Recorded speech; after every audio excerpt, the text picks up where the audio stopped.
Hi, this is Seth Mosley, and you're listening to the Full Circle Music Show, the why of the music biz.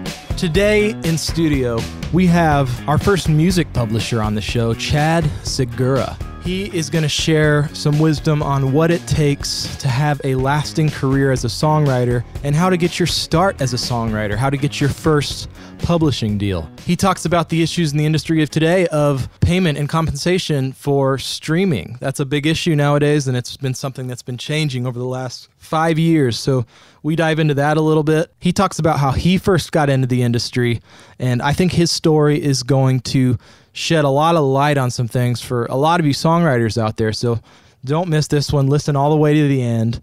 Tons of good stuff in here. And we are excited to announce that Music Makers Boot Camp is already sold out.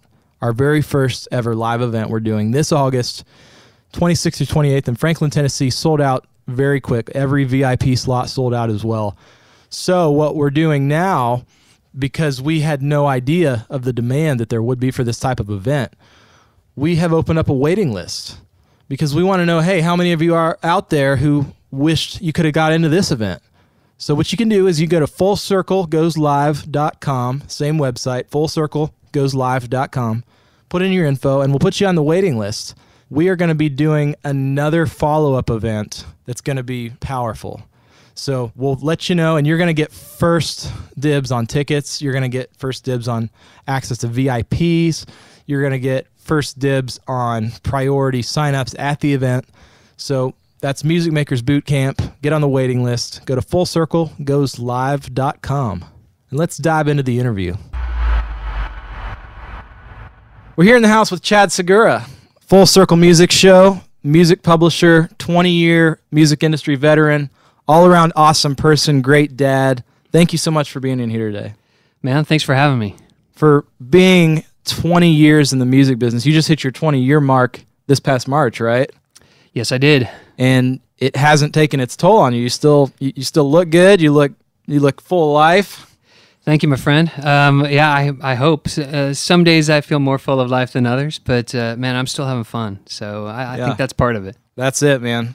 So let's just jump straight into your story. I'd love just to hear, how did you first get into music? When did you know that you wanted to have a career in it? Man, well, first let me turn off my phone here. Hey, this is kind of off the cuff. We're hanging out here in my studio, which happens to be in my house. Yes. As a lot of our listeners maybe don't realize, that's how kind of the industry runs This is nowadays. real life, yes. It's yes, not everything is super official. We have cell phones going off. We have, it's just life. So that's right. That's right. Well, man, I mean, I've been a music fan, a music lover since I was a kid. Loved to sing. Got attention doing that, and so somewhere along the line, I was like, "Hey, I want to do this. This will be the thing." And so, growing up, found opportunities to sing, playing with friends, doing other things, and so that was the thought. The thought was, "Hey, I'm gonna be an artist someday." And luckily, I'm grateful for that. I'm grateful for that because of that love for it, and it caused me to press in and to want to figure out, okay, what does that look like? And for me, my journey, I went to college, but I was a music major and realized a little ways into it, I realized, hey, I don't really want to teach music. And that's pretty much what this degree is going to do for me. So I was trying to figure that out. Then I found out about a school here in Nashville called Belmont. I grew up in Oregon, so long ways away, but heard about the school and found out that they had a commercial music program. So I tried out for that, got accepted as a vocal performance major, came here, and my first week in, when we were doing all the testing for where you're supposed to go, and are you going to be, where should you be in ear training and theory and all these things, I realized, oh yeah, I forgot I hate this. I hate all of this. This takes all of the joy out of music for me. And around me, there were people that loved it, that I could tell they just were like eating it up. And I was like, what am I going to do? I'm in Tennessee. I'm 2,500 miles from where I grew up. So I go to my advisor, and she said, "You're in luck. We have this program here called Music Business. You can get a business degree, and you can learn about music, and it's the best of both worlds." And I was like, sign me up. So I switched in my orientation week to music business. And as part of that, a year or so into that, I started interning. And interning was probably the best part for me of college. College is great. I'm super grateful for it. It is not the only way to do things. Especially grateful, though, for my internships as part of that. And who'd you intern with? I interned, at 2 different places. I interned at Sparrow Records, and then I interned at a publishing company as well. And they shall remain nameless. So I did both, and one was really good, one really sucked, and you can guess, which one of those was what. And it wasn't anybody's fault necessarily. It was just a horrible internship. Nothing that I thought. I had taken a publishing class, and I thought, man, that's awesome. My professor is a guy named James Isaac Elliott. He's a writer, and he had songs on Stephen Curtis Chapman's records and all these things, and I was like, man, that's awesome. And as he'd talk about it, I thought, that sounds like an amazing thing. I got to get an internship doing that. James was your professor at Belmont. He was, yes. That's amazing. Yep. I met James 2 years ago on the Percy Warner golf course. Sweet. And I didn't even know he was a songwriter. Yes. He didn't know I was a songwriter. He was just like, hey, I was with, I'm trying to think who I was with at the time. Actually, music industry guy, Alan Salmon. Okay, yeah. We're like out there playing golf. He's like, hey, can I join you guys? And then halfway into the game, he's like, oh yeah, I teach at Belmont. I was like, what do you teach? And he's like, oh, I teach songwriting. And I was like, oh really? I'm a songwriter. Like I always assume, just because it's like never assume that people know who you are or what you do or what artists you work with, because I never know if people are Christian music fans or whatever. And he's like, yeah, I've had some songs with this artist named Stephen Curtis Chapman and Jenny Owens and on and on. I was like, okay, yep. I know who I that love is. it. And when I run into him at stuff, I still, he's the guy. And I either thank him or blame him, I guess, for this sickness. But he's awesome, as you know. And I thought it was going to be great. And my publishing internship was such a letdown that I was like, nope. But at Sparrow, in the marketing team, I was like, man, they were including me and stuff. I was going on business lunches, and I was part of presentations, and I was putting together stuff for them, and it was exciting. When I got out of school, they offered me a job not long after. It was great. I quickly, I think one of the best things that I learned and one thing I guess I would share would be you learn you learn as much about what you don't want to do as what you do want to do. When you start taking your first jobs, just take a job. I took a job. They said, hey, the position we've got open is in publicity. Do you know anything about that? Nope. But sign me up. Let me see what I'll do. And what I quickly learned is there are people that are freaking brilliant publicists. I am not one of them, nor do I have even the desire to do that or to be that. But it was great. And I did it, and I worked hard, and I tried to, be a good assistant to the publicists on the team, but it wore me out. About, maybe a year, and maybe not even quite that into that, my boss got promoted over to heading up all of the marketing. And she said, hey, you can either come with me or you can stay here. And I did play it kind of coy. I was like, oh, let me think about it and, pray about it overnight or whatever and let you know, even though I really would have actually sprinted to that new job. But I came back the next day and said, yeah, I'll go with you. So I went to marketing.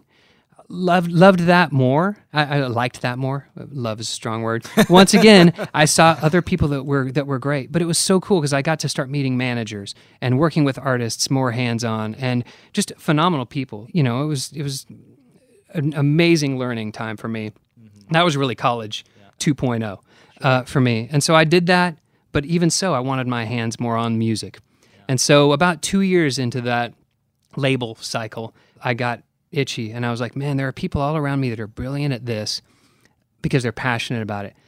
I want to find what I'm passionate about. And so for me, that kind of got me on my search. And at that time I realized in order to get hands-on with music, I figure I need to either be in the A&R team of a label or maybe in the creative side of publishing. And there was nothing for A&R, thankfully. I say at this point in time, there were no opportunities at that time, but a new position was created in publishing, and that kind of set me on my way. Incredible. So it was sort of something that was even out of your hands that got you into the whole thing as a music publisher. Yeah. And you've been doing that for 20 years. So maybe for our listeners out there who aren't even familiar with what a music publisher is or does, can you kind of just explain that a little bit? Yeah, absolutely. So let's see. I guess 18 years now as a music publisher. I started right about that time, and then those two prior marketing years where I can say, yeah, I was a label guy for a minute, but a publisher. I really, as I kind of describe it, it's one of the enigmatic areas of the music business. It's always funny. People that I work with all the time, you know, and have known for years, they're still always like, you know, publishing, that's always kind of mysterious to me. Really, it's not that mysterious. There's a lot of moving parts and a lot of details, but for the most part, it's really just everything songs. You know, for us, it all starts with a song. We talk about that, obviously. We say that it all starts with a song, not just in publishing, but just in the music business in general. But for us, it really is. That is the backbone. So publishing is all about helping to identify those songs, helping to nurture those songs, whether that's signing writers or artists that are going to write them, and then figure out how to then propel those songs out there to the masses in various forms. Sometimes it's something as easy as, hey, great, I heard a great song, we sign it, we sign a single song publishing agreement with that song, and then we send it to somebody, we pitch it to somebody, and they say, yeah, we love it, let's record it, and we'll put it on our record, and we'll put it out, and it's a big old hit. Great. Those are always the best scenarios. They're kind of few and far between, and the business has actually even changed a lot. You know, back when I first started, it was a lot about that. It was a lot about, hey, here's a song, artist, you should record it. Great, there we go. Now it's become much more collaborative as the business has changed, as the economics have changed. Artists are much more, it's amazing how much more they want to be involved in writing. Well, you're not just, it's not like you're pitching a song to an artist or an A&R person anymore. That's it. It's a totally different kind of scenario. So basically, publishing is all things songs. So it's about dealing with the details of them. It's about making sure that they're registered, you know, with the Copyright Office, making sure that if people want to use them, that they license them properly and that there's payment involved. Basically, publishing exists in two halves. There's the creative half, which is all about working with the writer, working with the artist, finding the song, nurturing the relationships, and nurturing relationships with A&R people and producers and other writers and artists, and doing all the things and then finding outlets for those songs, whether that's pitching it to those people that I mentioned, to labels, whether it's trying to find outlets in film and TV, whether it's working them, you know, to the church for CCLI revenue and things like that. You know, it's all those kinds of things. And so that's the creative half. Then the other half is the administrative half, and that's the part that I like to refer to as the part that keeps this from being a hobby. You know, that's the part where it's like, we've got creative, we're doing all these good things, fun stuff, but it is literally a hobby unless we can monetize these things. And so the admin side of things is the people that track stuff, make sure it's registered properly, make sure that the performing rights organizations, ASCAP, BMI, CSAC, are paying as they should be, are aware of them, making sure that things are being tracked by CCLI, all those things. And then when people are using songs, that they're actually paying for them. So we've talked a little bit about what music publishing is. What do you think it is about you that's given you such a lasting career in your role? Because to be doing kind of just that one thing for 20 years, I mean, you've got to, number one, love it. Yeah. But number two, you've got to be doing something right. So what's the secret? What's the secret sauce? Man.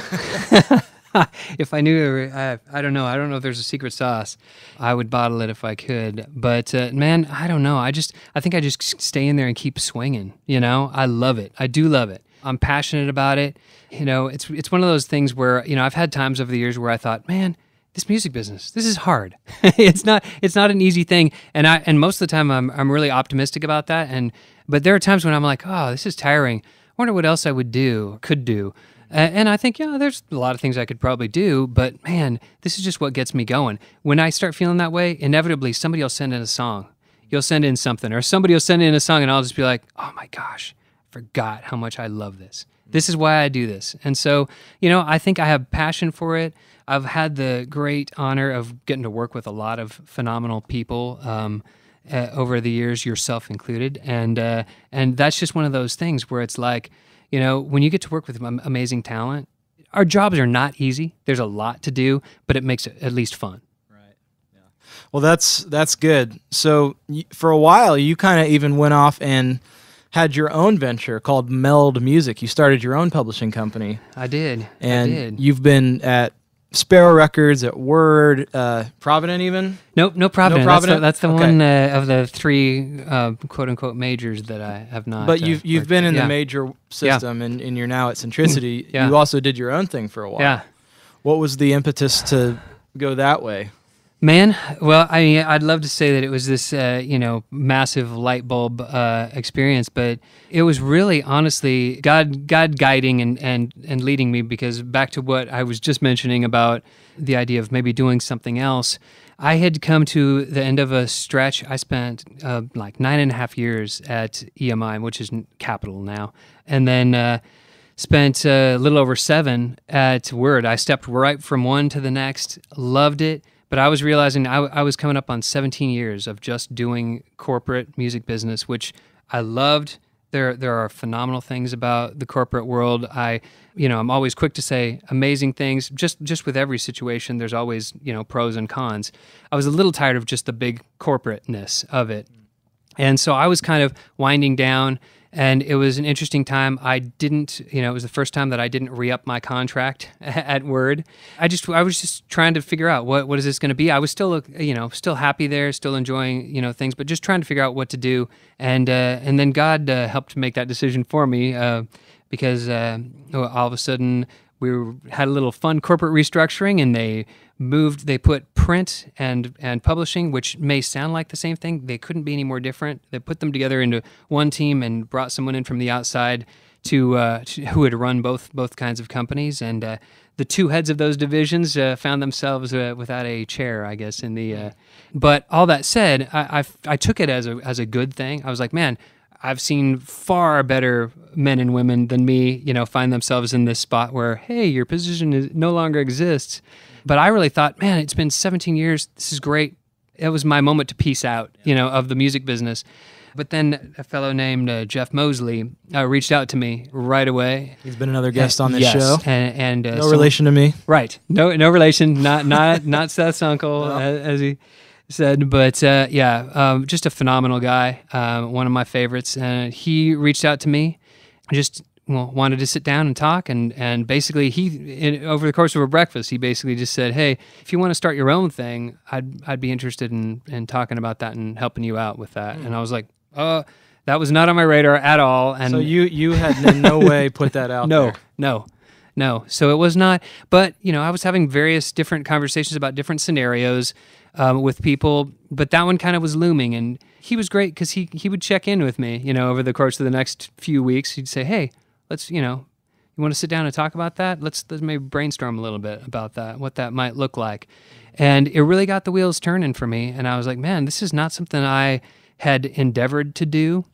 And I really did think, like I said, that it was going to be my chance to go do something else, and I was going to be fine with that. But once again, the combination, God definitely used Jeff, and then various people started sending me music going, hey, what do you think of this? And just once again, back to that spot where I'd go, oh, I forgot. That's why I love this. And so Meld was kind of born as part of it was a co-venture with Jeff. The publishing part of it was a co-venture with Jeff and Fairtrade, his company. And then also Meld had other parts to it. I was doing consulting for some other labels and publishers and some artists and just a lot of different things. And man, it was such a great season. For me, I needed that. It kind of reinvigorated me, got me excited about music again, got me to remember why I do this. And honestly, it was just starting. I was a little over the 2-year mark, and I was like, yeah, we're picking up some momentum, and we got some singles going on and some things happening. It was exciting. And then my friends at Centricity reached out and said, hey, would you be interested in talking to us about this? And I really felt like, man, I think I'm supposed to be doing this because I'm doing this. It was, this is fun, and I've been working my tail off, and I want to see this come to fruition. But man, the more we talked, the more we got into it, it was like, it became clear. A lot of prayer, but it became very clear. And I will say, every day since then, it is reconfirmed for me. I call Centricity, it's like that perfect balance. I loved being in a big machine, but there were definitely issues. I loved being an indie because I could just kind of do whatever I felt I needed to do, but there were issues. It's just you. Sure. It's just you doing the whole thing. To be part of a team, and this particular team of just phenomenal people, multiple of which have been on your podcast, right? These are some of my favorite people in the world. And to get to come alongside and work with them, with phenomenal artists, phenomenal writers, it was like, for me, this is that perfect scenario. I feel like I've been working 20 years to get to this. Wow. Well, that's a big testament to where you're at. So talk a little bit about, because On a little bit of a side note, you talked about how you'd occasionally have those times where you're like, if I wasn't doing music, what would I be doing? And from what I know, you kind of had a pretty crazy, rough period in your own personal health and your story. Do you feel like those two things went together, and do you care to kind of share a little bit of that story of what you've been through? Sure. I'll give you the most truncated version of that, I think, that I can, so I don't bore the listeners. But yeah, I just had a couple like kick butt headaches, like the worst ones I'd ever had. And one, many years ago, and then nothing, and then 4 years later, I had one again, way worse than migraine or anything like that, and ended up going to the hospital. They determined that there had been some bleeding in my brain, which is always awesome. You never want to hear that. No. But, they can't really diagnose that super well because they can't go poking around. So they just basically, from what they can tell from the shadows and different things, here's what we think it is. We think it's not life-threatening, but it is, it could happen again. And, man, my wife and I spent a lot of time just talking about it, praying, and we were like, man, we feel like you need to, go in there and remove whatever this is. These they thought there were some bundle of weak capillaries, which, not dangerous, but kind of a pain in the butt. But it made the left side of my face go completely immobile for, days and days, and wow. And my left hand too closed up for days. So it was pretty crazy. But man, had amazing peace through the process. It was absolutely God. But man, we really felt strongly that we were supposed to do surgery, even though it's odd when you're trying to talk your surgeon into doing surgery, because he's going, hey, I don't want to go in there and poke around, because brain it was in a spot where it was affecting the motor skills of my left side of my face and my left hand, obviously. And he was just like, man, we could do some permanent damage, but we're like, we really feel like you're supposed to do it. So all that said, a few months later, we got a date on the books, and they went in there, and what was supposed to be a 4-hour surgery ended up being about 10. And turned out that it wasn't what they thought, and what they did find in one of the brain folds there was an aneurysm that that had never ruptured. And so had they not gone in, they wouldn't have found it. They were able to remove it and miraculously save my life. Yeah. So I'm super grateful, but it really is things like that are those things that cause you to go, oh wait, okay, so like I could die at any time. And you grow up kind of feeling immortal, and you feel a little less though as you get older, but moments like that are really great because they're kind of grounding and centering and kind of bring you back to it. And so for me, it really is one of those reminders daily, as I have a stripe on the side of my bald head and have some numbness in my hands and side of my face. It's one of those things where they're good reminders for me daily of God's goodness, but also of just, man, life is short. Let's make the most of it. Let's do stuff that matters. Let's be part of things that matter. So how has that situation kind of affected your work? Was it something where you were like, I kind of wanted to pull away, or was it like, how did it play into how you were working? I think for me, if anything, it makes me more passionate about leaving a mark and, something lasting, and being part of things that are bigger than me, and that have that are not so temporal and caught up in that. And that's one of the great things about music. For me, it's like we're doing music that changes lives with people that we love. That's the other thing, too. It definitely affected me very, very much so as far as who I'm going to work with. And it doesn't mean that I worked with bad people before, but it made me even more so of like, man, life is short. Hopefully, I'm only halfway through it here. But man, I only want to work with quality people that are just phenomenal people. There are three things that I look to, whether with people that I sign, people that I hire, any of those kind of things. I look for, well, one, I'll say this goes for writers as well. Sure. So as I'm thinking about kind of what I look for, but it's like talent is like, that's the baseline. As we know, this town is full of talent. Yeah. So you have to start there. That's just a given. So my three things are beyond talent. It's like, I look for somebody that's got drive and work ethic, and is like, they're going to do whatever they need to do. That doesn't mean that they burn the candle at both ends and they don't have a life, because I want people to have a life. I want to have a life. But I want drive and determination, not just somebody that feels entitled and feels like it's just going to, all needs to be served up to them.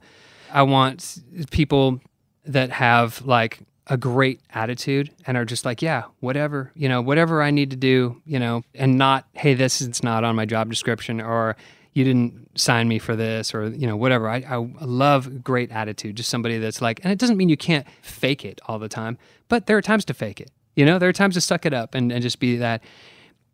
And then teachable. Man, I need people that are willing to say, hey, okay, I can learn something from you. And they're not always right. The thing I talk about all the time is just know which hills to die on.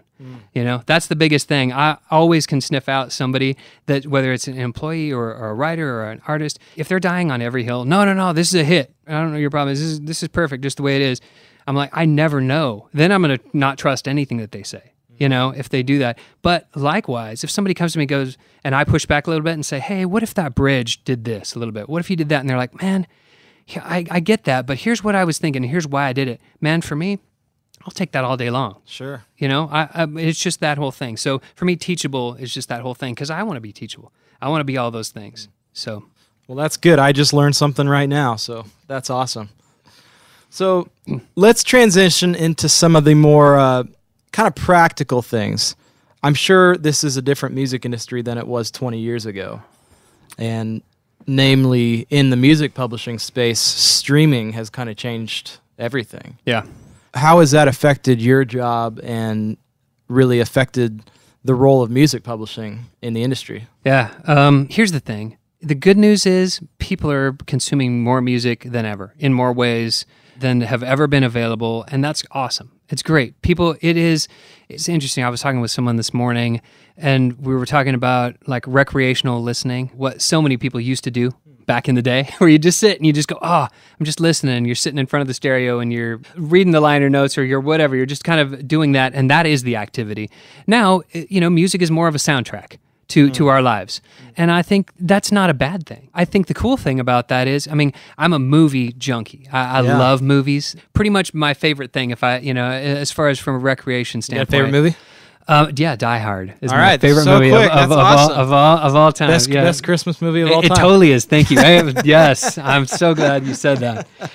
It is. I just, it changed the face of action movies as far as I'm concerned. So, but anyway. Love that. It's one of those things. So I love the idea of music being a soundtrack to life, because I think about that kind of thing. And so I do. We consume it more. We have it. I love the streaming services as a consumer. I love them. I love that you can create playlists and you can create all these things, and you can have access to songs that you might not have ever listened to, at least on purpose, even though you go, oh yeah, I love that song.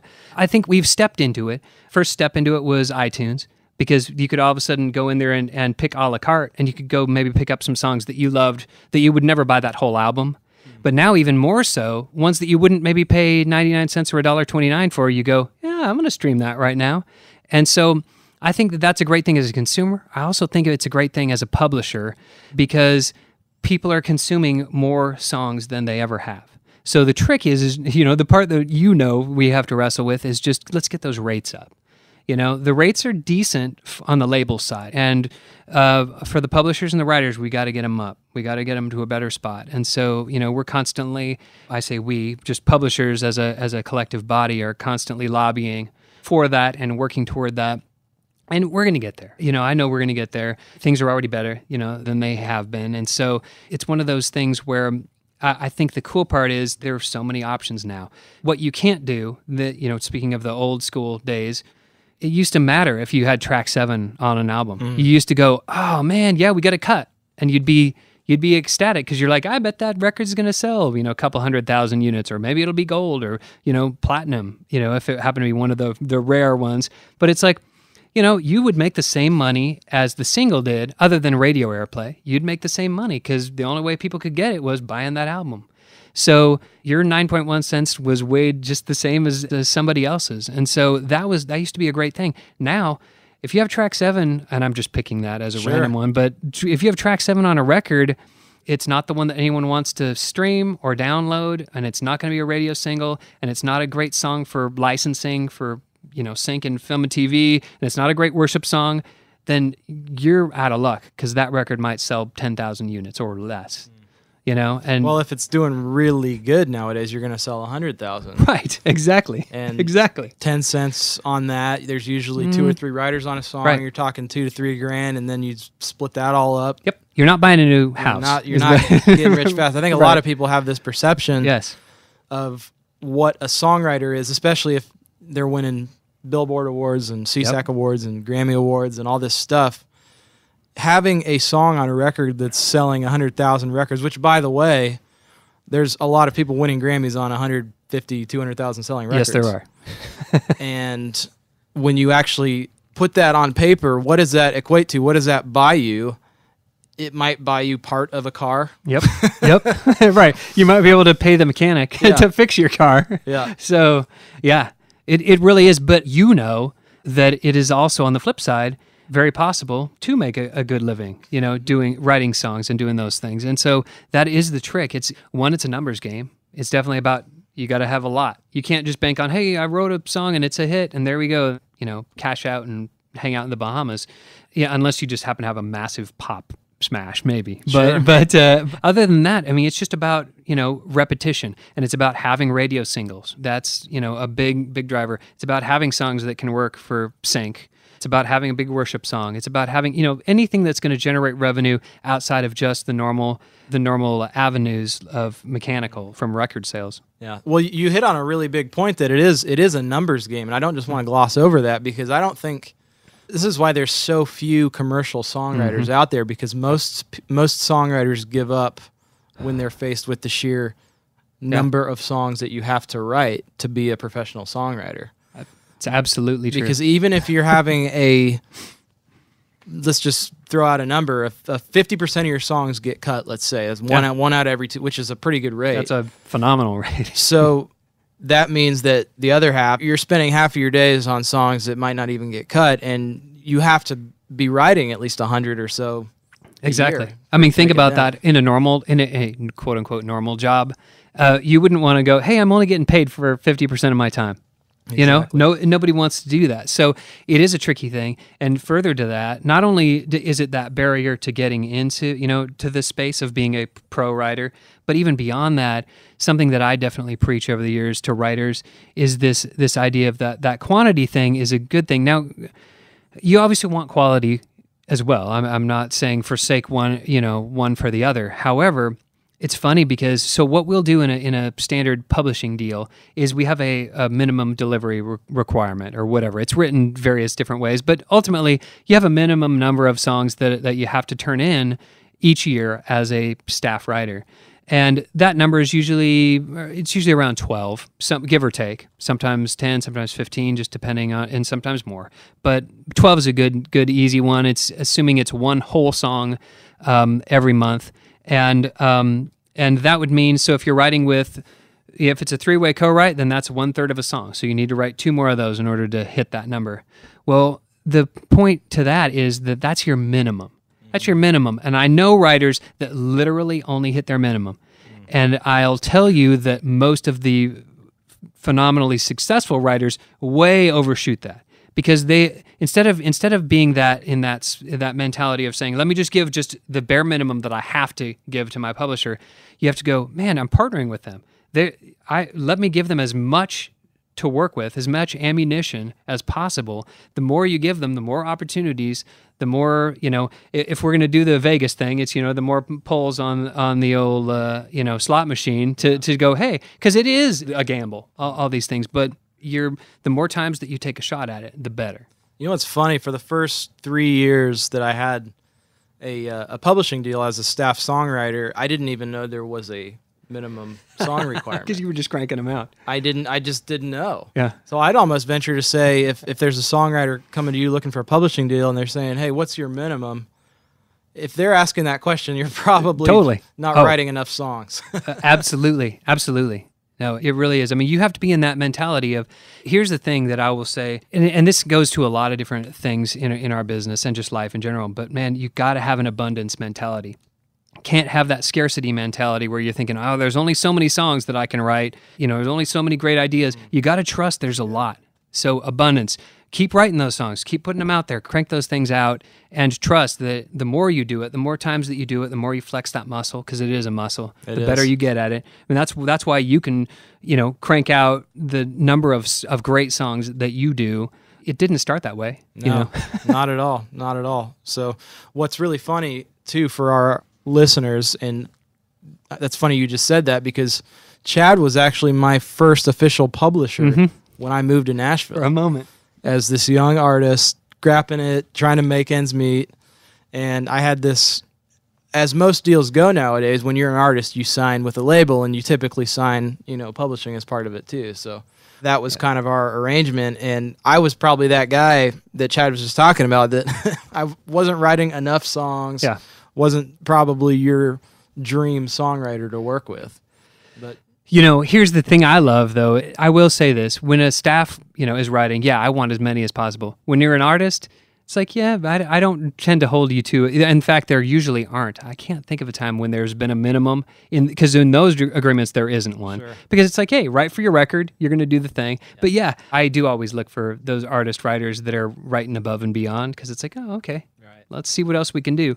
You discovered you had a passion for it beyond even your own artistry, though. Right, and that was my actual passion, and that is my actual passion, which is why I hung up that hat. And now my passion is just great songs. Whoever cuts them, cuts them. Amen. And, hopefully they'll get heard and played by the most amount of people possible. So yes, I would love to talk to kind of new songwriters out there who might be listening to this show. Yeah. If they're coming to you and looking for their first publishing deal, looking for their first start, because most of them start, like anybody does, they start writing songs in their bedroom. Yeah. And it's just them. They maybe don't even know what co-writing is. So what is your thing that you would say, if I'm a new writer that comes up to you and says, I have these songs, I want to become a professional songwriter, I want my first publishing deal, where do I start? Yeah, it's a great question. Man, first I would say know your strengths, know what you do, hone your craft. And what I would say for strengths, that would be, hey, are you a great lyricist? Are you a great melody person? Do you come up with just brilliant ideas? Do you just have those $1 million ideas? Just know where your space is in there. Are you a killer track creator? They're a producer that builds amazing tracks that are inspiring or are going to draw a great song out of someone. Just know what your thing is, because I think so often people come in and they say, yeah, and I write this and I can write that and I do that. And it's like, you're probably not awesome at all of those things, so it's hard for us to know. And then I would say then if you're going to send stuff to us, pick your top 3 songs, your best 3 songs. We definitely don't want 20 songs that are like, and here's this and here's that. And, you probably don't have 20 great songs, most likely. Just truth be told, unless you're just, a phenom that, maybe you do already have that, as a new writer. But most likely just pick those 3 that you're like, man, I think these are the things, and find a way to get to us. It is a little tricky, and that's the thing too that I would say, there's the whole unsolicited material, and most publishers won't accept that, and usually we don't. But it's pretty easy to be able to be solicited, Try and figure out a way to reach out, whether you have, you probably know somebody that does know somebody that can get to us. You can talk to your PRO. As a writer, you can connect with BMI, ASCAP, or CSEC, whichever one you're signed to. If your stuff's great, they're going to be willing to go out on a limb and come to us and present it to us. So there are various ways to do that. You can meet us at events, things like Immerse that we were just part of. There are all kinds of things. Seth's got his event coming up soon. It's like that's going to be another one of those opportunities where you're going to have the chance to be able to connect with writers, artists, publishers, and show them what you got. But put your best foot forward, I would say. Yeah, you got to get out of your room and just put yourself out of your room. Amen. That's the power of live events, I believe, and that's yes. I'm convinced that just getting in the room with people. It's not even when you go to an event like Immerse or Music Makers Boot Camp. The content is half of it, but the big piece is those relationships that you make, because you never know. That is kind of an acceptable place to hand out demos, because that's, it absolutely is. As industry pros, you're there to help mentor, and you're there because you want to be there, and you're not there because I'm not getting paid by Immerse to show up. I'm there because I want to be there. Yeah. And it's part of the value that you get as attendees for coming to those things, is to have that access. So that's good. So my company kind of deals particularly in pretty niche of a format in that we write very targeted songs towards radio, and that's been a lot of our success and what we've done well at. What if there's a writer out there that maybe they don't like listening to the radio? Yeah. Because I do believe that you have to actually like it if you're going to be successful at it. There's a lot of people out there that are like, man, I don't really like radio, but I know you need to have songs on it. It's like, well, just don't do it then if you don't like it, you know? So what are some other avenues that writers can kind of get their stuff out there through? Yeah, absolutely. I mean, here's the thing. I'm going to go counter to what I said earlier, and after I was kind of dogging track 7, there is a place for track 7. I mean, there is a place for those songs that people just, it's funny. I've got a writer that I was just talking to the other day and going, man, you love to write those songs that people like go, oh, that's my favorite. And I'm like, that's awesome. Let's also write those big, massive hits too. Let's do both of those, you know, and he's actually capable of both and can do that. But I was encouraging him in that space. But there is a place for that, just creating those great art, those heartfelt songs that can go on a record. Obviously, as we've talked about a little bit, there are songs that you can write for film and TV. There are people that don't write, because that's a very specific art. It's a very specific thing. There are always random songs by any given artist that could work for that space, but the ones that are targeted at that and the people that really know how to write for film and TV licensing, I mean, it's an art. You know, it's saying these. Saying something while saying nothing, you know, and it's about vibe, and it's about, these are general rules. I mean, it's not always the case, but I think one thing that somebody who definitely knows had mentioned to me within the last couple of years, they love those vague aspirational songs.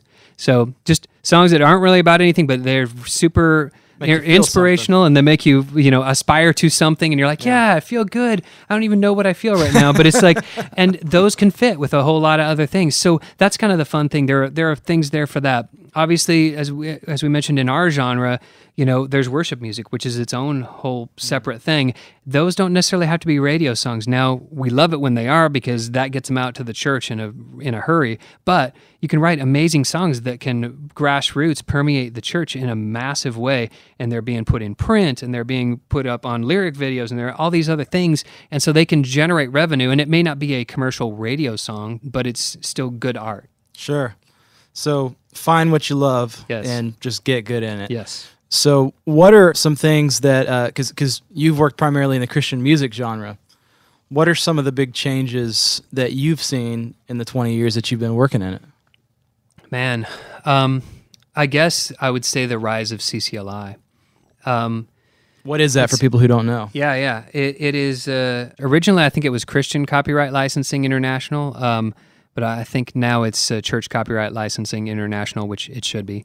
But it's a company out of Portland, Oregon. Well, they've made up for the fact that churches and specifically churches are exempt from paying performance royalties. So they don't have to pay ASCAP, BMI, and CSAC when they perform your songs on Sunday mornings or for any kind of worship service. However, CCLI came along and came into existence because they realized, hey, you're putting the lyrics somewhere. You're projecting the lyrics up on a screen, or you're putting them in a bulletin or wherever, and that is something that needs to be licensed.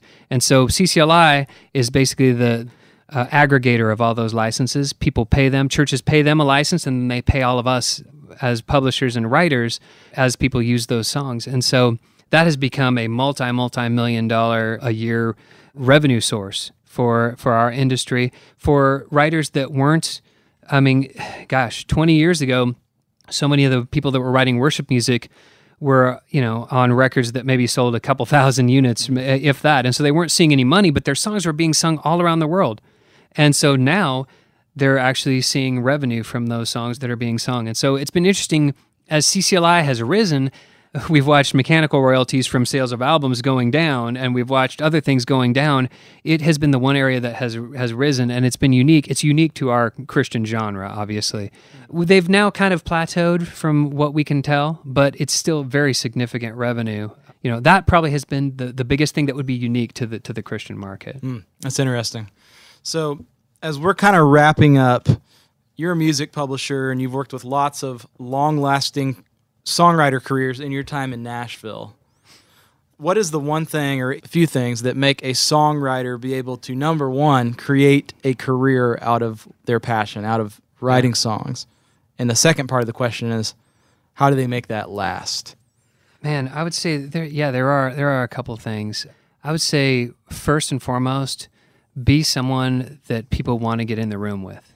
You know, that's one of those deals. You know, it's like I think about the guys and girls that are best at it, and all of you are great about getting in a room. People love to be with you. You know, it doesn't mean you have to be best friends, but it has to be that thing where there's that energy and there's that collaborative thing that's happening, and you draw better things. You make them better. You make those artists, you make the other writers better. And then obviously, deliver the hits. But once again, I said that, like I said earlier, that's the baseline. You got to be able to, crank out great art. But I think it's that thing that time and time again, it's the people that people go, man, I just love it. I got in there. I got energy. We got a great song. So I would say that first and foremost is the thing. Be someone that people want to get in the room with, that they're not going to see your number pop up on the phone and go, oh, geez, and not want to answer, they want to know, hey, what's up? Let's get together. Let's write a hit. I would say the other thing is stay fresh. Keep flexing that muscle. Fight apathy. Fight the jadedness that can happen in this business. I've watched really talented people get super jaded and just kind of, and so I think there are people. I would look at somebody, if we're going to just talk about a staff writer, for example, Tony Wood. That dude's a pro, and he's been doing it for a long time. He consistently has big songs on big records, and it's across the board. I mean, I've never worked with Tony directly, though he's a friend. I love him, and I'm a fan. But so I don't know all his accolades. I couldn't rattle them off for you. But I mean, he has been across the board from the extreme types of artists that he's worked with, and he consistently delivers something great. So I think that's the thing. He's stayed fresh. He's stayed current. He hasn't been like, oh, I don't like that new stuff that's going on. I don't know. No, you have to continue to evolve and grow, and you can do that without sacrificing art. Well, that's pure wisdom. I think a lot of songwriters out there will get a ton out of this interview. So thank you so much, Chad, for making the time to do this today. My pleasure. To impart your wisdom. My pleasure. Thank you. This has been the Full Circle Music Show. I'm Seth Mosley, and thank you so much for listening. We hope you've got a lot out of this interview with Chad Segura today, music publisher. We'd love it if you'd head over to iTunes, leave us a good rating and a good review. We're also very proud to announce we have just launched the Full Circle Academy. This is a resource for anybody wanting to get better as a producer or as a songwriter or as an artist. So to find out more about that, you can go to thefullcircleacademy.com. It's thefullcircleacademy.com. And we have a free ebook for you there of why we think you should stop doing song demos. We have a free ebook for you there. It's at thefullcircleacademy.com. You can check it out, sign up for that, get the ebook, get our newsletter, and we will send you info and different resources on things that you can do to start bettering your craft as a producer or as a songwriter. The show is produced by Full Circle Music with editing help from Jericho Scroggins. We'll see you next week.